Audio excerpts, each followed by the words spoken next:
আমার দেশে মকসুদুল মুমিনিন একখান কিতাব আছে, এই ধরনের কিছু কিছু কিতাব আছে যেগুলো কোনো হাত পা নেই, যেগুলো দলিল নেই, কিছু নেই, এইগুলি মানুষের পড়ে পড়ে বাস এইসব ইবাদত বন্দেগী করে।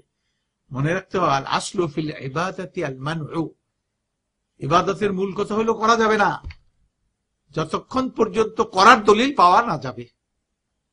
ইবাদতের মূল কথা হলো না, যেমন লা ইলাহা, নেই কোনো মাবুদ, কোন ইবাদত কারো করা যাবে না, না করা হচ্ছে। আসল হলো লা ইলাহা ইল্লাল্লাহ, হ্যাঁ দলিল পাওয়া গেছে একমাত্র আল্লাহর পক্ষে তার ইবাদত করা যাবে।